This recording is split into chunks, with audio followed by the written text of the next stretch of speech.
Hello and welcome back to Weeknight Hero. As always, I'm your GM, Evan. Now, as I mentioned in the equipment video, we're getting into more aspects of how to play Mutants and Masterminds.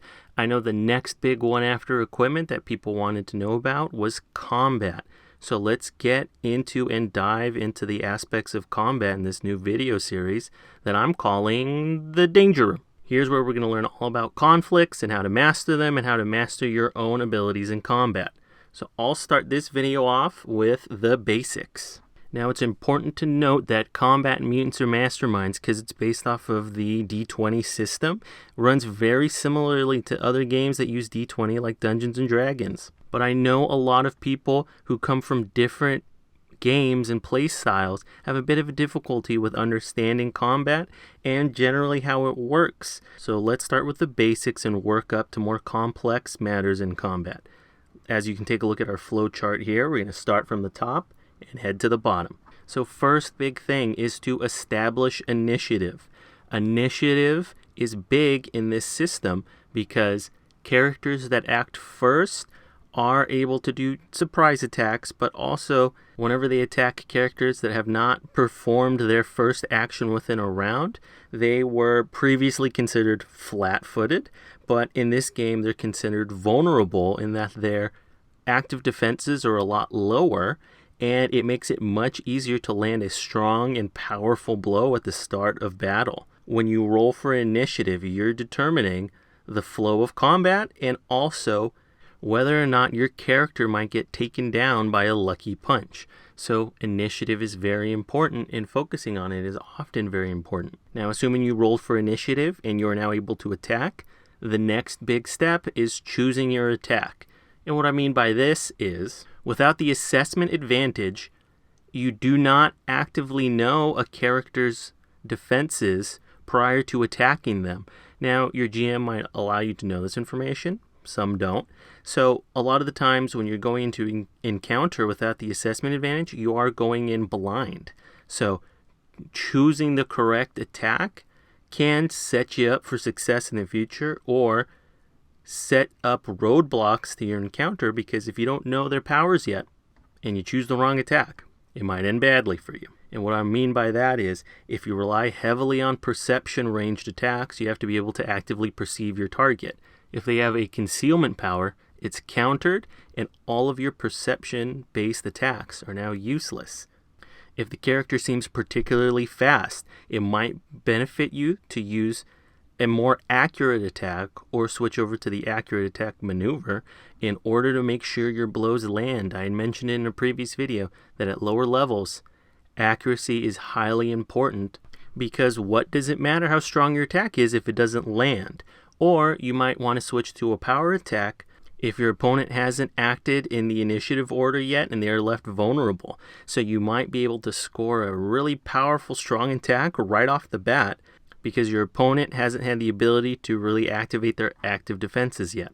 So when you choose an attack, you then traditionally roll for accuracy against their active defenses. Now, if you have an area attack or a perception range attack, it's a little bit different, but traditionally you're going to roll for accuracy or attack. The number you have to beat is their active defenses plus 10, and if you manage to overcome or exceed that, you'll land your attack.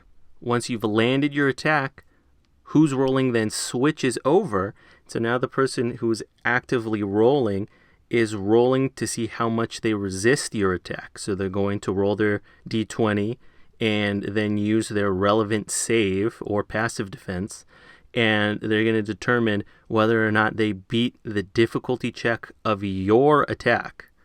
So the defender rolls to resist damage against the attacker's difficulty check. Now, I know this thing is huge and it gets people confused or stuck on the game very often, but what matters is that they switch. A good workaround that's always decided upon is to roll 2 different colored dice, one for your attack check and then one for your target's saves to determine how much they resist the damage.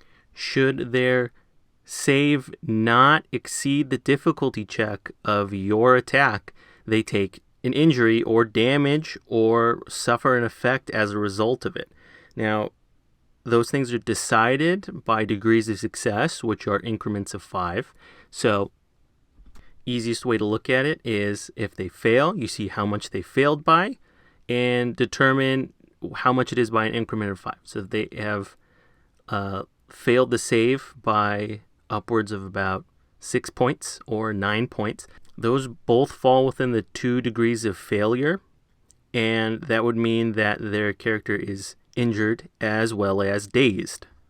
Because Mutants and Masterminds lacks hit points or any kind of tracker like that, you are rolling your saves, and each time that you fail, you receive an injury.